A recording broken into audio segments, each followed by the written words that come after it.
มาสุงค่ามาสุงกุกกุกคนค่ามาสุงตั้งเสียงค่า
มาสุงค่า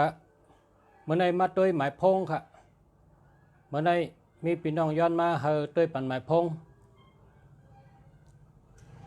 ออกมาด้วยปันหมายพงอีกนึงใครถามเนี่ยว่าถามมาค่ะกันเลยนะออกมาด้วยปันหมายพงสู่เจ้า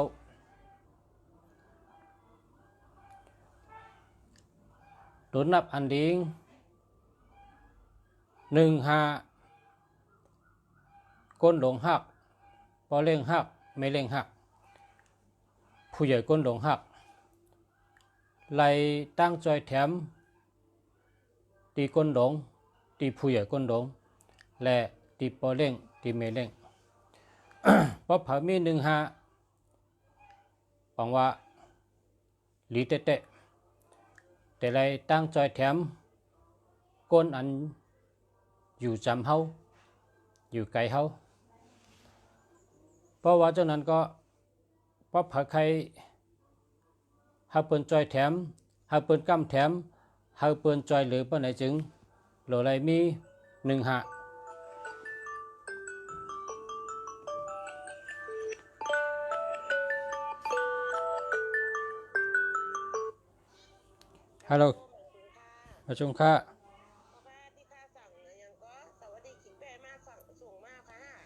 ไปแล้วชงก็เมื่อว่านตั้นชงให้ก็สิวลิกิเป้เมื่อพกกระชงหน้าเมื่อวันจันทร์เนาะมาพ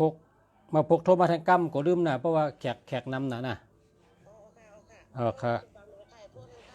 อันติปันเมื่อโทรเมื่ออันต้องกะล่วงทเวนกล้วยดอกหมอดอกหมอแต่ปันเมื่อโทรอันดีอันที่สุดใจในมันดีนะเอาแก๊สที่2 ป๊อตทึมไปเถอะแต่ปันอันเหมือน่ะปันจอมเจ้าศิวลีนั่นน่ะเพราะว่าชื่อเจ้าศิวลีอันเวอร์โทเต็มได้ชื่อแต่ปันจอมก็น่ะมาพกแล้วก็เวอร์โทโผเวอร์หังจ้องดีจ้องดิมดีที่เต้ปันเพราะชื่อศิวลีเป็นพระราดีหรือเลยเบอร์ก็หลุลีทั้ง2ก็โผเมแต่ไรรวยแต่ไรเป็นสัตว์เทหลง062-654-3764อันนี้ก็ดีอันนี้ก็เอาแปดเถอันนี้ทุกข้าน่ะตัวทุกข้าเจอทุกข้าน่ะมันมีเงินไรอันก็เวอร์ปอวะผมไม่ผมเวอร์ไม่เวอร์ก็ปอแต่จุดตัวฮะว่ามาทางเวอร์หยัง061-758-6245เจอในแหละปนั้นก็โพสูในเจอในก็แล้วอันนี้อันที่3746นั่นเอาแก๊สเทส2 ป๊อตทึมไปเท่าไหร่37ในไก่แง่รถป้ารถผ่ากล้าผ่ารถปีนกล้าปีน37ในเลือดออกมีเพนะเอา8ให้37นั่นน่ะ เจออันนี้เจอ061 758 6245อันนี้ดีเต้ๆนะเจอเนี่ยแต่ไม่ได้ประชาชนส่งเมื่อวันกับอันดีๆอันนะมาส่งค่ะ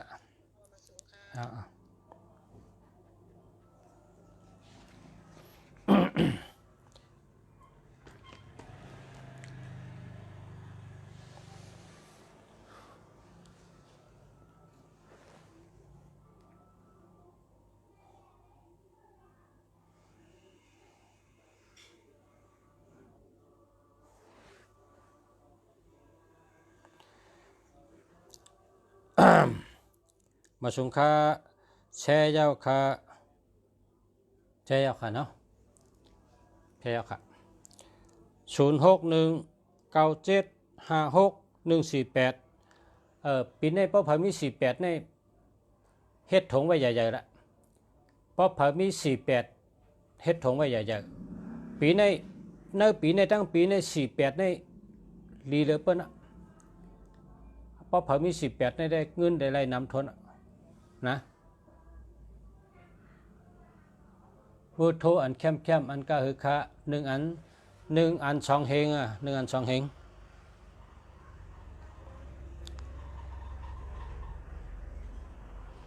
0994585569อันนี้ก็ดีแก่097899989963อันนี้ได้กว่าตั้งใดก็รถเพดีน่ะ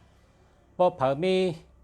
899998นะป้อเผอมีนะกว่าตั้งใดก็รถเพดีน่ะผ้าผ่าก็มียกาปินก็มียรถกัดล่มก็มียเพเปิ้นกัดตึกกันตรงๆตั้งหมักกองก็โลโก้หมักลงก็โลโก้เพราะวางเป็นหมักอันบันตื้อเฮาได้พอเผอมี899998พอเผอมี989เนี่ยนะรถเพนะรถเพ899998เย้าก็9899999989ฮัลโหลพอมีจังไหนได้กว่าตั้งเลยก็มีเพสังอาวะเจ้านะมีเพหังชีวลีก็คือค่าเจ้าชีวลีมีชูใหญ่ชูเล็กนะเจ้าชีวลีในเจ้าชีวลีขี่แป้เพราะว่าปีในตั้งปีในกูเฮิรนหรือมีแป้หนึ่งตัวพอสาราดออกรายการว่าเฮิรนไผก็เย้าเพราะเป็นคนหาเงินในโดยเลยมีแป้หนึ่งตัวแป้ในเอาไม้ในถักให้เราก็ได้ถักแป้เอาไม้ในถักให้เป็นตัวแป้ให้ก็เอาไว้ในเฮิรนลาบดีทั้งปีการเงินดีทั้งปีโดยเลยมีกูก็โดยเลยมีกูเฮิรนแป้ในปีไหนนะโดยมีแป้เพราะว่าใต้เขาได้ว่าชีวลิขี่แป้นี่นะดีเลยเปิ้ลเพราะว่าใต้เขาได้นับถือศาสนาพุทธพระเป็นเจ้าเมื่อเดี๋ยวได้สั่งมาชีวลิขี่แป้ในสั่งมาอะไรมาค่ะเมื่อว่าก็ส่งไปชนีทั้งวันมันน้ำเจกองแหละเมื่อในก็โดดแทงส่งนำหมดก็เมื่อในวันอาทิตย์เมื่อในรุ่งสามกว่าพกกระส่งปันชีวลิขี่แป้1 ก็คือค่ะชีวลิขี่แป้ใน1 700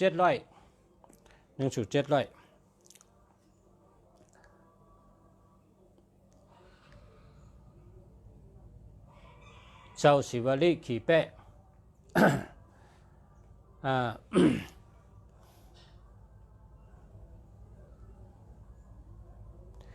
เราได้มีกูเฮิรนกันกูเฮิรน1เฮิรนในให้มี1เฮิรนในให้มี1ตัวแป้เนี่ยเป็นแป้ละลายก็ได้อยู่อันนั้นก็เจ้าชีวลิขี่แป้1แค่นดี1แค่นดีใครเฮ็ดทางก้อยก็ได้เอาไม้ในถักเฮ็ดเราก็ได้เฮ็ดเจ้าชีวลิขี่แป้นะเพราะเป็นพี่น้องไต้เขาในแก่นเฮ็ดไม่เฮ็ดดอกใน เขามอน่ะนะถักให้เหมือนโวก็เหมือนโวถักให้เหมือนก้อยก็เหมือนก้อยนะมอน่ะคนปีน้องใต้เนี่ยมังกรในเขาค่อยมือเขาแก่น่ะถักไม่ในเฮ็ดทางเจ้าสิวลีขี่เปะเมื่อโกไก่ไว้ที่ขิงพระนะเพราะว่า ป้อมหมอถักก็ชื่อเอาก็เลยชื่อเจ้าสิวลีขี่เปะไว้ห้างเผิงมันปีในเด็กก็เลยมีก็นั่นเด็กหลับดีเลยเปิ้นนะการงานดีการเงินดีเลยเปิ้น0992783762อันนี้เอา8ให้37ในเปิ้นเจ้าสิวลีขี่เป้ใน2ไร่ต่อโจซักอ่ะ2ไร่ต่อโจต่อปันเพราะเขาเชื่อนี่เป็นต้องขนาดภาษาขายนี่เป็นต้องเพราะเขาเชื่อเขาก็2ต่อบ่เท่าเพราะเขาเท่าหัวโหซ่ายาวนี่เขาก็เอาปันลูกปันล่างเขา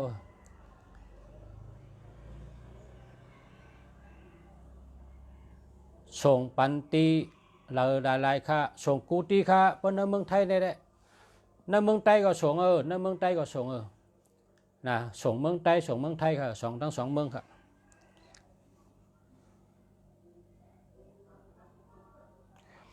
0991783762อันนี้เอา8ให้นะ73ในเปิ้นจะ7337นี่ทุกค่าน่ะทุกค่าตัวทุกค่าเจอ3773ในมังก็ญาไผใหม่นำใหม่มังก็ญาเพนะเพราะฉะนั้นก็เอา8ให้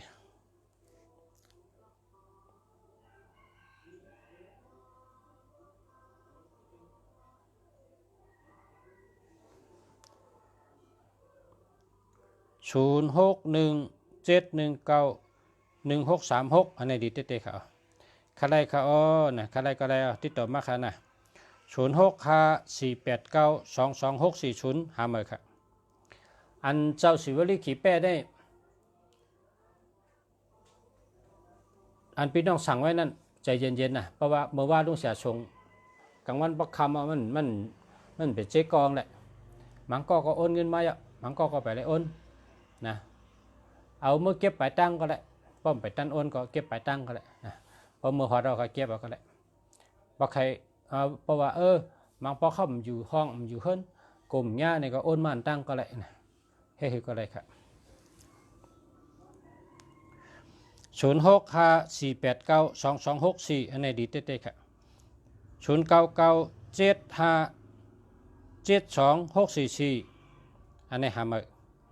0984796691อันนี้ดีค่ะดีเต้ๆครับ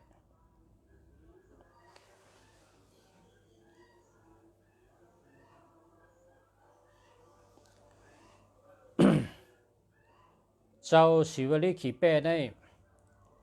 อันหมุนเจ้าเฮาได้หมุนเจ้าเฮาอันเฮาไขเจ้าสั่งที่จ้องเนี่ยป้าจับทงตาเชียป้าจับทงตาเชมันมีกระถางเฮกระถาเจ้าสิวลีเนี่ยรอด7 กำนะกระถาเจ้าสิวลีเนี่ยเป็นว่านะโมตัสสะภะคะวะโตอะระหะโตสัมมาสัมพุทธัสสะนะโมตัสสะภะคะวะโตอะระหะโตสัมมาสัมพุทธัสสะนะโมตัสสะภะคะวะโตอะระหะโตสัมมาสัมพุทธัสสะตวนคู่หลงเจ้าสิวลีกูมือยิบวิตาวากูกว่าปะตังเตอเปิ่นจมเหลือกูมือตังเหนือเปิ่นจมตันกูมือตังจันเปิ่นจมหับกูขับผ่าตินไปกูไหวพาเหลืองสองกูมือตังออกเปิ่นจมกับทับหมู่ผีสางก้นเมืองคงกังอ่อนกันยองเปิ่นหักหนังก้อนคำแหลงเปิ่นแป้งหนังแสงนีลาคู่เมตตามีน้ำคู่กำค่อนง่อยสองอ่องเป้ยันตั้งหลายสายกามหงโตผ้าจ้าเป้เปิ่นปาเนือจ้าเหลือเปิ่นปาเตอเจอเหลือเปิ่นกูตีเอฮิสิงนิฮัมปิยัมมาเอฮิชวาหงนี่แหละเพราะว่าเจ้าไหนในเมตตาดีนะวันนี้เจ้าเสียเขาว่าเจ้าเสียเขาในเมื่อเดี๋ยวนี้อาชัก90 ปลายค่ะนะเอาโลอยู่ดีกินวันแข็งแรงน่ะมีโอกาสปอกค่ะกระชดต้องมันเนี่ยเป็นให้ปอกเลยมีโอกาสนั่นเจ้าก็ส่อง มันเจ้าช่องสิวลีขี่แป้เนี่ยน่ะช่องสิวลีขี่แป้มันเจ้าจับทงบ้างแต่เสียนะปองพออาบน้ำหนึ่งออกมาตองตีน้ำให้ชุกชี้นะเจ้าสิวลีนะห้ามขึ้นเอาสั่งการในเจ็ดช้ำบ่เดิมอ่องเจ้าสิวลีเนี่ยหักนะเจ้าสิวลีขี่แป้เนี่ยแล้วกองเจ้ายี่เพียก็รอดกระถางนั่นน่ะยี่เพียรอดกระถางมังปอกก็ป้อแมนเมืองเจอดีป้อแมนเมืองเจอดีป้อกะเฮิรนตะกาเนี่ยใกล้เอาจกเอาเนื้อถงเนี่ยใส่เนื้อนำเลยนะใส่เนื้อนำพอใส่เนื้อนำเนี่ยขึ้นเอาแพทย์มันนั้นก้นตะกาอยู่จำนั่นน่ะมันว่าเจ้าสิวลีในลาบลีน่ะเนี่ยว่านั้นน่ะเจ้าสิวลีในลาบลีน่ะเงาใส่เนื้อนำให้แพทย์มันก้นนั้นอยู่จำนั่นเจ้าสาวในเมตตาลีนะเมตตาลีน่ะก้นหักขังอะไรก็ก้นหักเต็มวันเต็มเมืองมีเจ้าสิวลีขี่แปะเจ้าสิวลีขี่แปะเนี่ยปีน้องไตล้างคือเป็นเฮ็ดตีล้างคือค่ะเป็นเฮ็ดตีล้างคือยาวก็เฮ็ดตีเมืองกึ่งค่ะ2 ตีเนี่ยเฮ็ดทั้ง2 ตีค่ะเฮาค่ะ ยามมือสั่งนะเฮาขยามมือสั่งตีล้างคือก็เฮ็ดเจ้าสิวลีขี่แปะตีเมืองกึ่งก็เฮ็ดทั้ง2 ตีในเมืองไต้เขาพออยู่ในเมืองไต้ก็บ่แค่ชื่อเตียนเปิ้นเฮ็ดออกก็ชื่อตีล้างคือก็ได้เมื่อชื่อตีเมืองกึ่งก็ได้เพราะว่าใครชื่อตีปอเสียเมืองเดียวในก็ข้าตีชงบันข้าชงเมื่อไว้ตีปังหลงตีเฮิรนตีปังหลงเนี่ยมีพระหลายเมียวมีเจ้าสิวลีมีเจ้าอุปกุกมีเจ้าสังเกตเจมีพระศีลหนึ่งมีเจ้าป้าเงินเจ้าป้าคำมีไอไข่เงินไอไข่คำจะไหนมีตีปังหลงมีน้ำตีปังหลงพอในเมืองไต้เขานะลาเซียวจ่องชงไรลาเซียวก็ชงไรลาเซียวก็เมืองไต้ชงไรตั้งย่านก็ยำชงเอาตั้งย่านก็ชงลาเซียวก็ชงเกียกแม่ก็ชงมันเตเล่ก็ชงเขามันเตเล่ก็ชงเป็นปีน้องไต้กับว่าก็เขาอยู่มันเตเล่นะเจ้าสิวลีขี่แป้นี่มันเอาจับตัวเขาน่ะพอไรเมื่อเอาจับตัวพอจับตัวก็ยิบเพียก็รอดกัดทางอันคาบาเมื่อไงนั่นนะกัดทางอันคาบาเมื่อไงนั่นแต้มเอาได้เพราะใครก็แต้มเอานะกัดทางวันนั้นแกน่ะกัดทางกัดน่ะ อันก้นนั้นใจกัดถาชิวลีในลูกเสียหันนำน่ะคำพ้องในคำมอลิเคโตครับนะลิกมอฮิโตก็กับเขาไล่กัดถาชิวลีในเขาไล่อมชบเขาลอดกูคำกูเนอกูคำกูเนอนะเพราะเขาไว้แพ้เขาเอาก็เอานั่นไว้เพราะเขาลอดให้กระตั้งเขาเอานั่นลอดนะอ่ำเลอสิป้อยจ้าปังหลงเนี่ยป้อยจ้าน่ะป้อยจ้าเปิดห้องว่าป้อยจ้าขายตองนะป้อยจ้าขายตองป้อยจ้าชื่อตองขายตองนะเป็นป้อยจ้าเปิดห้องป้อยจ้า ป้อยจ้าฉังเกี่ยวทำลุงหนันตาที่นะจะได้เป็นใต้กอปอเฮาน่ะการในปอเฮาในจะลอดกระถาอันไหนรอดกระถาชิวลีเนี่ยอันเฮาหมอในก็กระถาปอสอนปันเฮาเนี่ยเฮาหมอปอเฮาสอนปันกระถาปุกไม่เฮาสอนปันกระถาปุกนะกระถาไม่เฮาก็เฮาไรกระถาปอก็เฮาไรรอดเฮาก็รอดมาตาเสียนะกระถาปอเฮาเนี่ยกระถาเจ้าชิวลีนี่รอดอันเนี้ยกันในก็เลยลุงหนันตาที่เมื่อกูปอกในเขาหนุ่มเขาตึกเป็นก้นขึ้นเหมือนกันรอดกระถาข้าหมอในเขาได้กระถาคาดเนี่ยว่ารอดในลุงหนันตาที่ลุงหนันตาที่ว่าจะข้าก็รอดเนี่ยนะรอดกระถาเนี่ยทำเป็นป้าจ้านะเป็นคนมักคนมีเป็นคนชื่อตองนะเนาะนั่นพอยังมาซ้ำคนใดกระถาชิวลีเนี่ยลุงหนันตาที่ก็ไรป้าจ้าสังเกตก็ไรนะคนใดหลายก็คนไรนะกระถาเจ้าชิวลีเนี่ยเดียวนะเขาก็มีไว้จับตัวเขาหนึ่งก้อนได้หนึ่งอันเจ้าชิวลีขี่แป้เนี่ยนะก้ามหมายดีนั่นกันก้ามหมายดีมันเป็นซีรีส์มังกรมันเป็นซีรีส์มังกรมันเป็นมังกรดีมังกรแมทครับ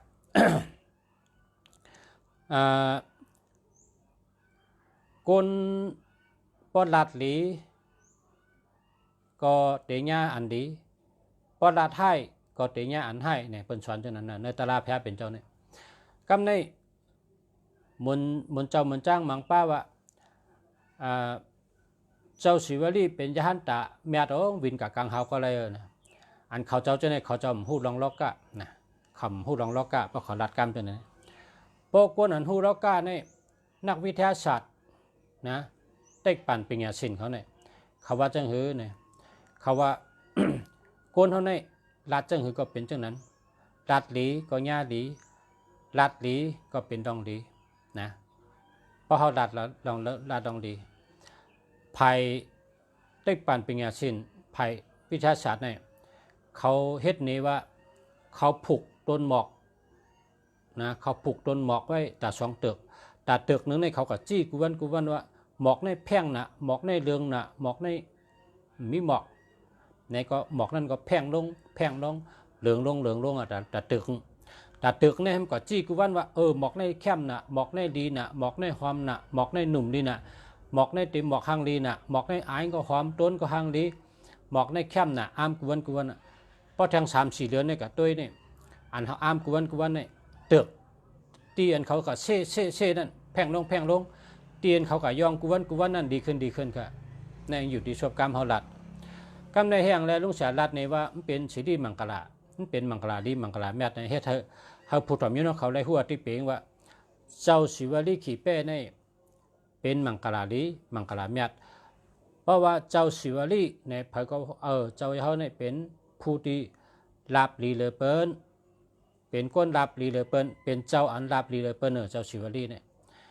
เพราะว่าเจ้าศิวลีขี่เป้ในซ้ำมันปังว่าเราได้อ่องเป้นะอ่องเป้เฮ็ดสังก็มีลองอ่องเป้นะกัดต่อไพ่ก็เฮเป้เปิ้นกะกล้าขายก็เฮเป้เปิ้นกว่าหาเงินก็เฮเป้เปิ้นผ่ายจุกลาบก็เฮเป้เปิ้นนะเป้จังว่าเอาเจ้าศิวลีขี่เป้ไว้กึกกันนะ ก็ในหมุนเจ้าหลวงที่เชียนวีเนี่ยนะคำรัดจึงมันเป็นเจ้าเสียหลวงคำรัดแต่ยังอยู่เชียนวีตัวเดียวมันเจ้าเฮ็ด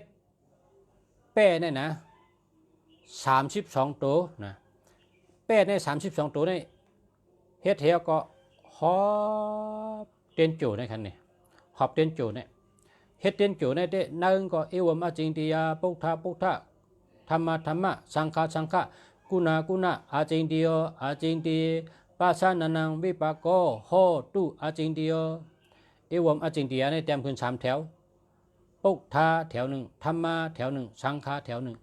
ย่อก็เอาอิติปิโสในล้อมย่อก็ขึ้นเอาเป้ในเฮ็ดทางเป้ในเต็ม33จะ32 ตัวหอบไปครับก็ใน มันยังปั่นมาลุงเสีย2 ต้นกันนะว่าพอลุงเสียใกล้เต็มเป้ก็เอามือไตได้เฮาเจ้าได้เฮาไตจังในตาเสียนะเป้32นั่นมันปองว่าตัดถึงชา32นะครับว่าตัดถึงชา32ตัวก้นเขาตั้งเสียงเนี่ยมันมี32ตัวก้นเขาเนี่ยนะตัวก้นเขาทั้งหมดมี32อัตถิอิมาสามิงกายเกชาโลมานาคาตันตาตาโจเนี่ยเพราะว่าคำปาลีก็ถือว่าขนโหว่านังว่าเนื้อว่าลุบว่าตับว่าหัวใจว่าสังมันมี32มิว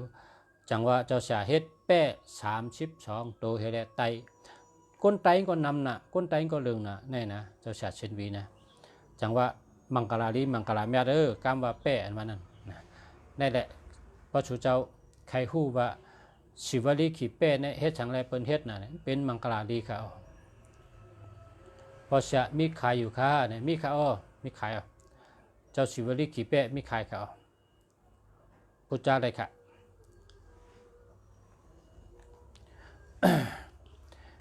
แป้ในเฮ็ด32 ตัวเนี่ยปกติมาแต่เตียนโจในอะไรไต่จอมกันกับกูปอกค่ะในเป็นเตียนเจ้าเชนวีค่ะเนาะ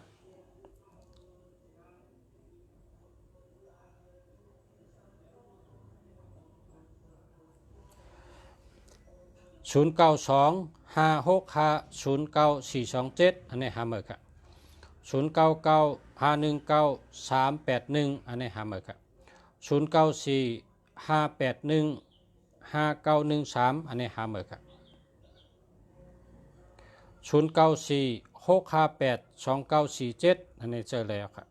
แค่มา0979584886อันนี้เจอแล้วครับ0684168010หาเมื่อครับ0966875196อันนี้เจอแล้วครับ0979584886อันนี้ดีค่ะเจอแล้วค่ะนะ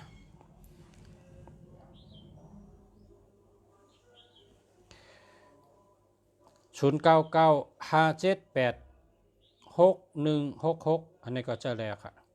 0925650927อันนี้เอา8เลย0933332394เจอแล้วค่ะ0926962407หาใหม่ครับ0823589198เจอแล้วค่ะ1ก็คือค่า1/700ค่ะ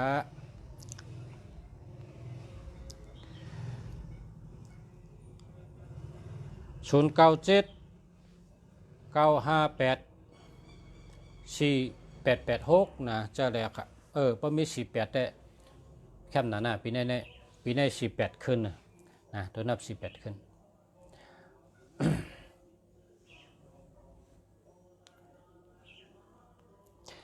0634475690หาเมื่อครับ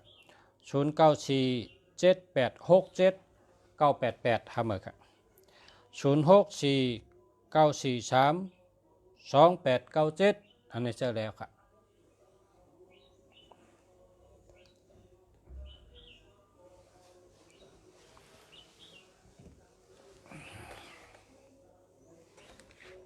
อย่านะข้างกินน้ำให้ก้ามขอแห้ง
0649432897แค่มาครับ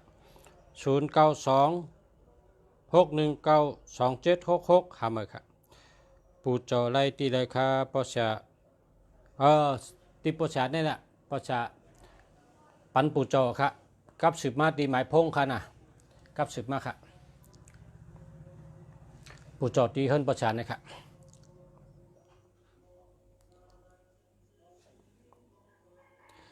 0657403167หาเมื่อค่ะ0944269294เจ้าแล้วค่ะ0946435778เจ้าแล้วค่ะ0990497775หาเมื่อค่ะ0944269254เจ้าแล้วค่ะ0625348397เจอไรเย้าค่ะหรือเย้าค่ะ0657403167หาเมื่อค่ะ0942851494หาเมื่อค่ะ0944269294เจออะไรค่ะหรือเย้าค่ะยืนจมค่ะปะชะยืนจมค่ะ094426929954อันนี้แค่มาค่ะนะ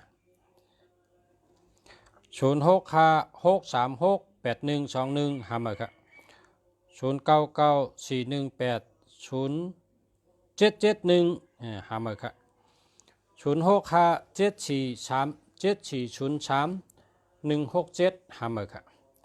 0614261436เจอเลยยาวค่ะ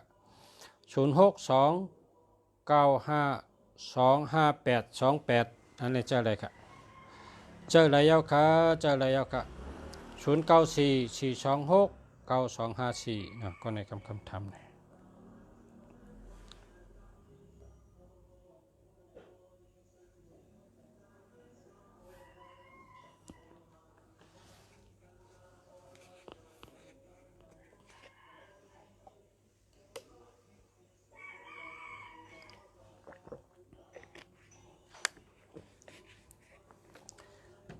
พอใครเบอร์โทรอันจ้าอันกาขัน1,000ในมิวก็ดูมันถึง10อ่ะนะมันถึง10ก็ปะใครก็กับ10มานะฉะนั้นนะก็มาลงทเวนทางก้อยนะ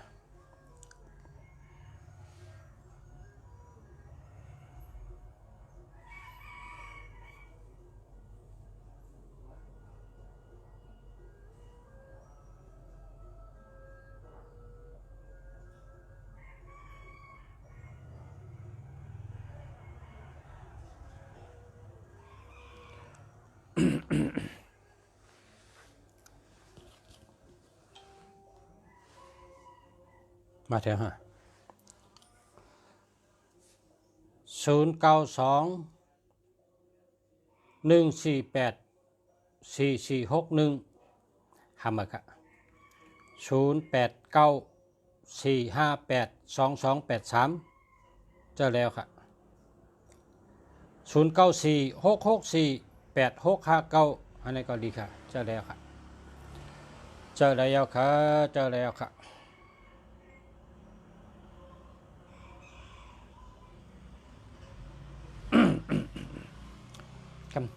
แป๊บหนึ่งกำอ่อนค่ะนะกำอ่อนนะย้อนละครั้งแป๊บอ่อน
0991499586อันนี้เดียวค่ะ0653424495อันนี้ก็ดีค่ะดีเต๊ะๆค่ะ0975633956นี่ก็ดีค่ะ09899899898965ในแคมป์กันเนาะแคมป์แกะดีเต๊ะๆค่ะ0980713863อันนี้ก็หามาครับ0656368121อันนี้ก็หามาครับหามา08234187อันนี้ก็หามานะ096685959979อันนี้ดีเจอแล้วครับ06148488ฮัลโหล8241อันนี้ก็ในติดปอกทีเนี่ยก็ในติดปอกทีนะก็ในติดเป็นคนปอกทีก็ในปัดในน้องใจตรงเสียเนี่ยนะเลยแสนปากไปแบบตื่นที่เมืองไต้ แสนได้ปักไปเอาเราตื้อวันเนาะ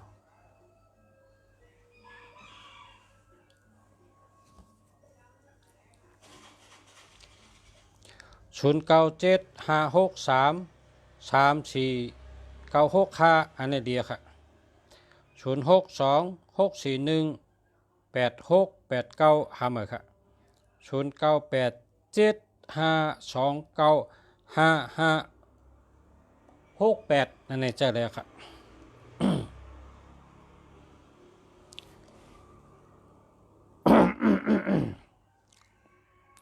0984423359อันนี้ก็เจอได้ค่ะเดียว0946971276คำเหมือนครับ0979874379คำเหมือนครับ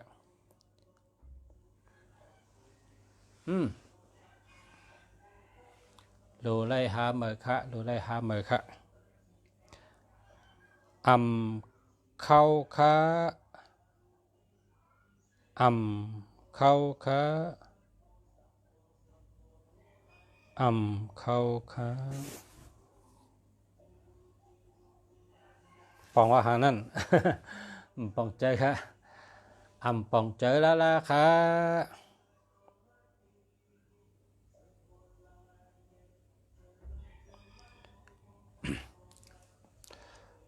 0626418689หาเหมือนค่ะ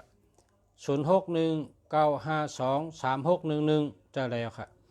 0641189129หาเหมือนค่ะ0978955116เจอแล้วค่ะ0994248925เจอแล้วค่ะ0932313431หาเหมือนกันนะ0942792956หาเหมือนครับ0987538450หาเหมือนครับ0816495764หาเหมือนครับหาเหมือนครับเอาเข้าไปกันแล้วนี่อยู่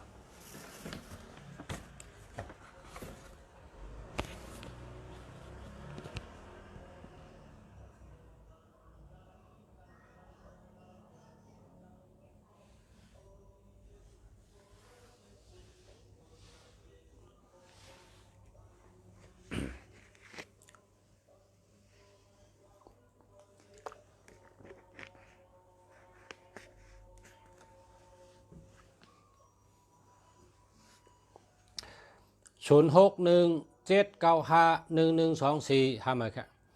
0925634761หาเหมือนครับ0943765653หาเหมือนครับ0821484461หาเหมือนครับ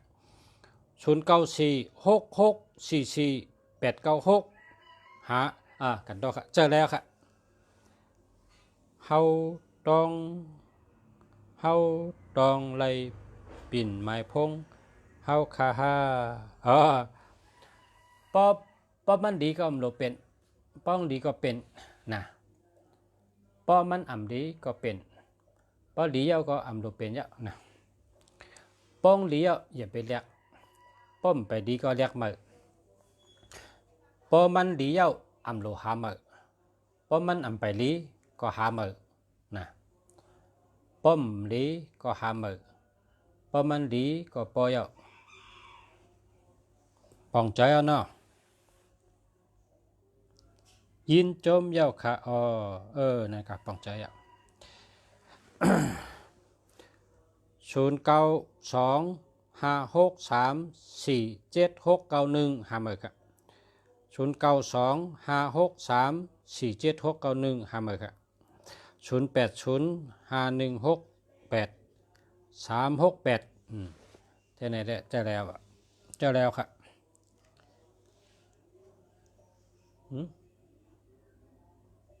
เอามาแถวฮะ หลายๆมอง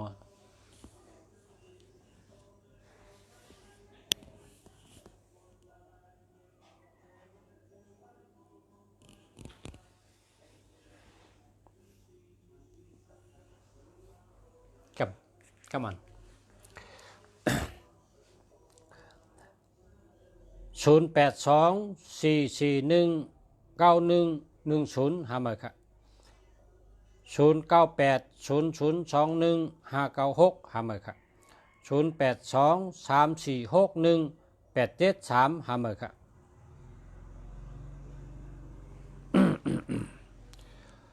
0839963424ดีค่ะดีเต้ๆค่ะ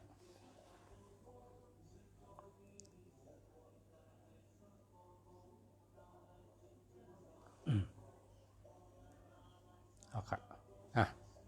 ยันกันได้กันไม่ก่อนนะ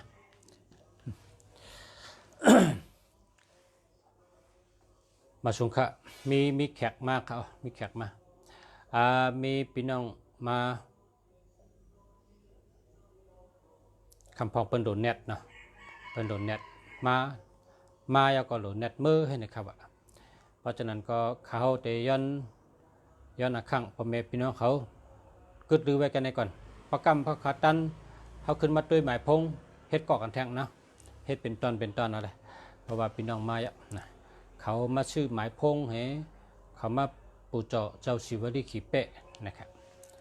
นั่นก็จงกระทบกันแทงนะพอไม่พี่น้องเขา ย้อนให้กูก็อยู่ดีมีเงินขึ้นอย่ามาสูงกูก็กูคนค่ะเนาะมาสูงค้าขอบใจค่ะย้อนให้กูก็กูเจ้าผู้ทำเงินตั้งหลายให้ได้อยู่ดีมีเงินหาทางดีคือปืนกูก็กูคนใช้กำค้ามาสูงค้า